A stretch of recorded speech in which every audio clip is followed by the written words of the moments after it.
Bonsoir chers amis, nous allons lire une méditation, donc la méditation de cette journée qui est intitulée Dieu honore notre foi.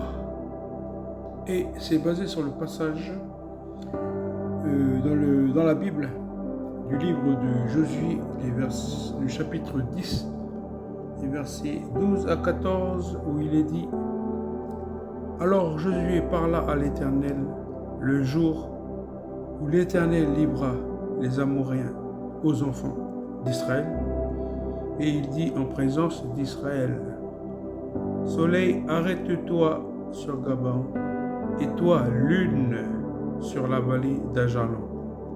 Et le soleil s'arrêta, et la lune suspendit sa course, jusqu'à ce que la nation ait tiré vengeance de ses ennemis. Donc il n'y a point eu de jour comme celui-là, ni avant ni après, où l'Éternel ait écouté la voix d'un homme, car l'Éternel combattait pour Israël. Josué, le successeur de Moïse, qui conduisit les enfants d'Israël dans la terre promise, était quelqu'un qui avait l'audace de demander grand. Lorsque Josué fut pris au milieu de la bataille avec ses ennemis, et que le soleil était sur le point de se coucher, il cria pour que le soleil et la lune s'arrêtent, et la Bible continue en rapportant que Dieu a répondu à sa prière. J'aime beaucoup cette histoire. Comme mes leaders et moi étions dans la plaine où cette bataille a eu lieu, nous pouvions voir le soleil sur Gabaon d'un côté et la lune sur la vallée d'Ajalon de l'autre côté. Le soleil et la lune étaient visibles en même temps depuis cet endroit. Debout, je pouvais imaginer Josué au milieu de la bataille, élevant la voix et pointant le soleil d'un côté pour qu'il s'arrête, puis se tournant vers la lune pour donner le même ordre.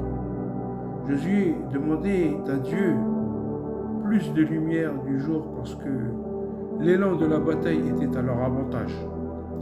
Il voulait mettre en déroute complètement ses ennemis et ne pas leur donner le temps de se regrouper.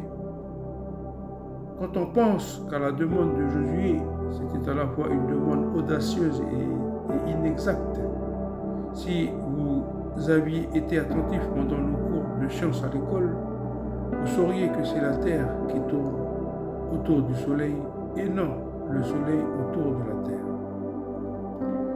Donc, techniquement, lorsque Josué a demandé au Soleil et à la Lune de s'arrêter, Dieu a fait en sorte que la Terre s'arrête.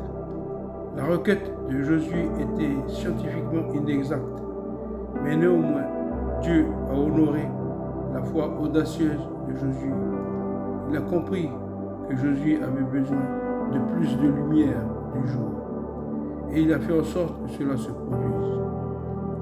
N'est-il pas encourageant de savoir que Dieu n'a pas corrigé Josué et ne lui a pas donné des notes sur le fonctionnement du système solaire qu'il a construit? Cela me réconforte beaucoup de savoir que même si nos confessions de foi ne sont pas toujours parfaites, Dieu honore toujours notre espoir et notre foi en lui. Il aime quand nous lui demandons de grandes choses. Mon ami, tu peux lui demander, sachant que la bataille appartient vraiment au Seigneur, et il combattra pour toi comme il a combattu pour Israël, parce que tu es son enfant de l'Alliance. Voilà, bonne soirée, tout en vous souhaitant toujours la force et le courage d'aller atteindre vos projets de prêcher en cette année 2025, tout en étant proche, bien sûr, de ceux que vous aimez. Et c'est toujours avec ambition que je pourrai vous partager ces beaux quotidiens, ces méditations. Et en toute humilité, et toujours en restant dans la grâce et la vérité de notre Seigneur Jésus-Christ. Bonne soirée à tous. C'était Nicodème.